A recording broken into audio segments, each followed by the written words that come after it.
മഴയൊന്ന് കുറഞ്ഞ് വെയിലെളിഞ്ഞാൽ ദേ ഇതുപോലെ ചിത്രശലഭങ്ങൾ ഓടി വരും.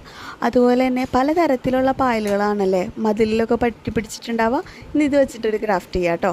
വേറെ ഒന്നല്ല, ടെറേറിയാണ്. ഒരു ക്ലോസ്ഡ് ടെറേറിയാണ് കേട്ടോ നമ്മളിന്ന് നോക്കുന്നത്. അപ്പോൾ അതിനായിട്ടൊരു ഗ്ലാസ് ജാർ എടുത്തിട്ടുണ്ട്. അതിലേക്ക് കുറച്ച് ചാർക്കോൾ ഇട്ട് കൊടുക്കുക.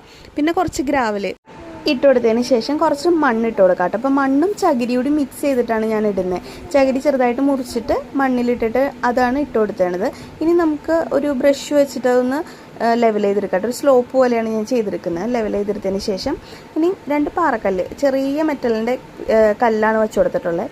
അതിനുശേഷം ഒന്ന് നനച്ചു കൊടുക്കുക. സ്പ്രേ ബോട്ടിലുണ്ടെങ്കിൽ അതായിരിക്കും നല്ലത് കേട്ടോ. അപ്പോൾ ബോട്ടിലില്ലാത്തതുകൊണ്ടാണ് ഞാൻ ഇങ്ങനെ നനയ്ക്കുന്നത്. ഒന്ന് നനച്ചു കൊടുക്കുക. അതിനുശേഷം നമ്മുടെ ചുറ്റുപാടും കിട്ടുന്ന കുറച്ച് പ്ലാന്റുകൾ, ചെറിയ മോസുകളാണ് വെച്ച് കൊടുക്കുന്നത് കേട്ടോ. ചെടി പോലെ ഇരിക്കുന്ന കുറച്ച് മോസുകൾ അത് അവിടെ ഇവിടെയൊക്കെ ആയിട്ടൊന്ന് വെച്ച് കൊടുക്കുക. അതിനുശേഷം പിന്നെ ഈ പായലുണ്ടല്ലോ, നമ്മുടെ മതിലിലൊക്കെ പറ്റി പിടിച്ചിട്ടുണ്ടാവുക, ആ പായൽ വെച്ചിട്ട് അത് ഫുള്ള് കവർ ചെയ്തെടുക്കുക. ടെറേറിയ എപ്പോഴും ഗ്ലാസ് ജാർ ചെയ്യുന്നതാണ് കേട്ടോ നല്ലത്. ഇനി ഗ്ലാസ് ജാർ കിട്ടിയില്ല എന്ന് വിചാരിച്ച് വിഷമിക്കേണ്ട, ട്രാൻസ്പെറൻ്റ് ആയിട്ടുള്ളൊരു ജാറിൽ ചെയ്യുക.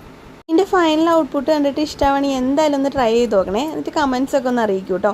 അതുപോലെ തന്നെ ചാനൽ സബ്സ്ക്രൈബ് ചെയ്യാനും മറക്കരുതേ. മോസൊക്കെ വെച്ചതിന് ശേഷം ഒരു ബ്രഷിൽ ഇതുപോലെ തുണി ചുറ്റിയിട്ട് നമുക്ക് ക്ലീൻ ചെയ്തെടുക്കാം കേട്ടോ. ഇനി നമുക്ക് ടെറേറിയം ക്ലോസ് ചെയ്യാം.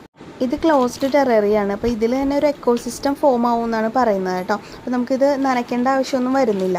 ഇതാണ് കേട്ടോ ഫൈനൽ ഔട്ട്പുട്ട്. നമുക്ക് ഡെസ്കുമ്മയൊക്കെ ഡെസ്ക് ഡെക്കോറായിട്ട് വെക്കാം.